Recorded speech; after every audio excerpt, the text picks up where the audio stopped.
Bonjour tout le monde. J'espère que vous allez bien. La Côte d'Ivoire, c'est très grave les parents. Et oui, les amis, vous voyez que vraiment, quand nous passons les informations, ça porte, les gens regardent. Donc, ne négligez pas les réseaux sociaux, ne négligez pas ce que nous faisons parce que grâce à nous, au moins, les informations arrivent à aller très loin.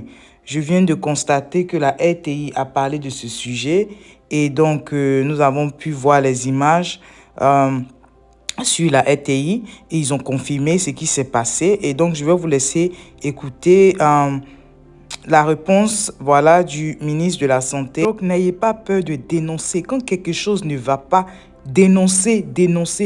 Nous sommes là pour faire le relais. Nous sommes, comme on dit, la voix des sans-voix. Tant que les informations sont vérifiées, nous allons partager. Voilà. C'est pour ça que cette chaîne-là, vous voyez que ce n'est pas une chaîne où on insulte les gens. Non, on passe des informations qui peuvent aider.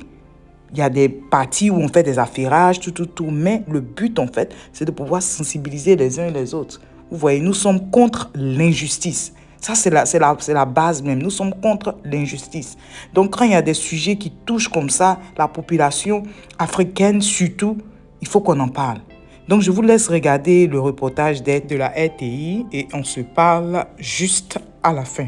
À tout à l'heure. Le ministre a présenté par la même occasion ses plus vives condoléances à la famille éplorée. Nos reporters Théodore Zozo et Franck Quadio y étaient pour RTI. C'est presque un urgentiste que le ministre de la Santé, de l'Hygiène publique et de la couverture maladie universelle, accompagné de ses collaborateurs, débarque au CHU d'Angré. Il est un peu plus de 22 heures. Pierre Demba veut comprendre et vérifier cette information ayant circulé sur la toile toute l'après-midi mardi. C'est une vidéo commentée qui engage la responsabilité de l'établissement dans la mort d'une patiente faute d'assistance médicale. Aussitôt en face des responsables du CHU d'Angré, le ministre se fait expliquer le contexte de la diffusion de cette vidéo. Elle a été évacuée depuis 9 heures de l'hôpital général de Jacquesville. Elle est arrivée dans nos services aux environs de midi.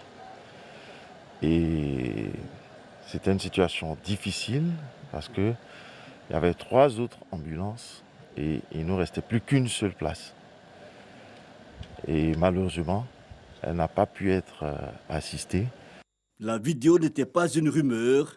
La dame présentée pour morte au CHU d'Angré faute d'assistance médicale était bien une patiente accueillie dans l'établissement. En absence de lit disponible, c'est vers le CHU de Treichville qu'elle devait être évacuée. Mais selon le CHU d'Angré, les parents ont opposé un refus. Contre toute attente, survient le drame. Le ministre de la Santé a présenté aux parents de la victime ses condoléances. Il a rappelé au personnel soignant les mesures édictées pour la régulation des services d'urgence. Il était de mon devoir, au nom du gouvernement et au nom du chef de l'État, donc de venir sur place pour savoir ce qui s'est passé. Ce que je constate, c'est que ceux qui sont chargés de la régulation ne font pas encore ce qu'il faut pour que vraiment, dès qu'on a un cas, la régulation puisse permettre donc, de trouver notre place.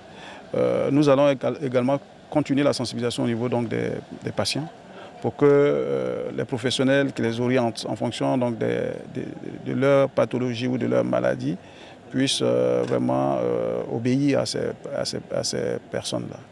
Le ministre de la Santé, de l'Hygiène publique et de la couverture maladie universelle relève que le gouvernement œuvre pour que ce qui vient de se passer au CHU d'Angré ne se reproduise plus en Côte d'Ivoire. Et nous, à notre niveau également, nous présentons toutes nos condoléances à la famille éplorée. Oui, nous comprenons ce que vous êtes en train de dire, il faut obéir, mais souvent quand il y a urgence, c'est difficile. C'est difficile de se promener dans Abidjan. C'est difficile parce que tu as un gré, on te dit d'aller à Treichville. Imaginez un peu déjà la distance. La personne va arriver à Treichville à quelle heure? Voilà pourquoi c'est tellement important de pouvoir, déterminer quelle est l'urgence d'un patient. Vous comprenez? Même s'il n'y a pas de place, est-ce qu'on peut assister, le patient dans l'ambulance? Voilà, il faut pouvoir faire la différence entre dire non, le patient ou bien la famille du patient n'a pas écouté. C'est pas ça le truc. Quand il y a urgence, il y a urgence. Et c'est le devoir des médecins, du corps médical, de faire ce qu'il doit faire pour ne pas que le patient puisse perdre la vie. Ça c'est clair, quoi. C'est clair. Donc, quand vous demandez à des gens de quitter Hongrie pour aller à Trècheville, pendant que vous savez qu'il y a les embouteillages, malgré qu'on dit non, que c'est ambulance, on essaie d'aller un peu plus vite, tout. Mais regardez un peu la distance. Vous comprenez? Donc, souvent, il faut évaluer les cas. Il y avait peut-être des cas comment on appelle, aux urgences, mais qui n'étaient pas aussi graves que le cas de cette dame. C'est de ça qu'il s'agit.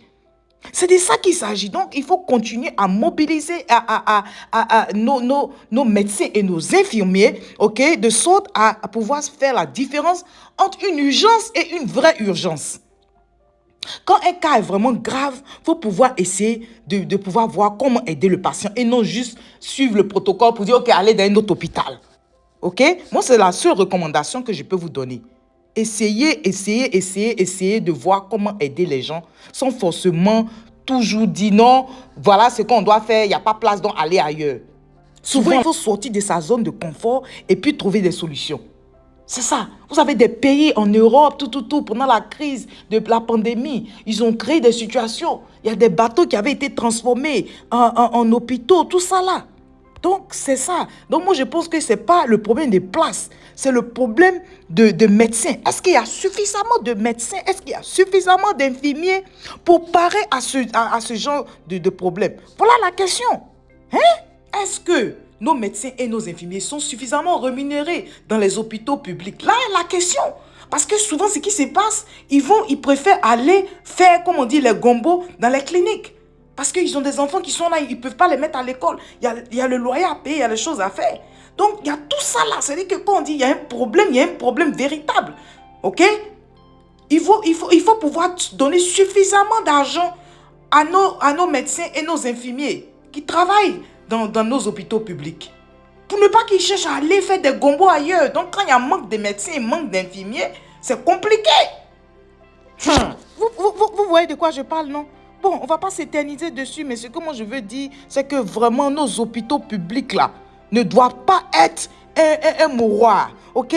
Parce qu'on néglige trop les patients. On néglige trop les patients. Malheureusement, il y a des personnes qui nous envoient des informations qui nous disent on ne peut pas partager. Ils veulent seulement qu'on sache que dans les hôpitaux de Côte d'Ivoire, ça n'y va pas. Sinon, il y a pire que ça qui se passe. Il y a pire que ça qui se passe, mais les gens ne veulent pas parler, ils ont peur, ils ne veulent pas être publics, ils ont peur, vous comprenez?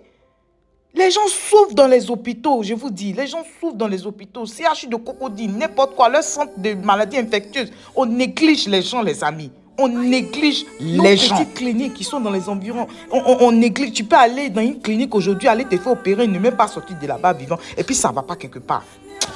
Oh mon Dieu, ça fait mal, ça fait mal. Vraiment, je ne sais pas comment on va faire, mais il faut qu'on puisse au moins trouver une solution pour former nos médecins, nos infirmiers, voilà.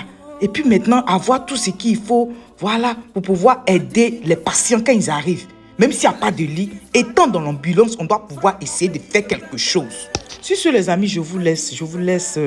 On se parle tout à l'heure. Et si tu es nouveau par ici, en tout cas, bonne arrivée. Merci d'être là. Et je dis merci beaucoup aux anciens. Et que Dieu continue de vous bénir, les amis. On se dit à tout à l'heure. Bye bye, les amis. Bye. Et si vous avez des sujets comme ça, des cas délicats comme ça, n'hésitez pas à nous contacter. Nous allons en parler. D'accord? On se dit à tout à l'heure. Bye bye, les amis. Bye. Des populations sont massacrées et que je suis l'accusé. Que dire, que faire? Quand le crime court de victoire en victoire et grâce au balai.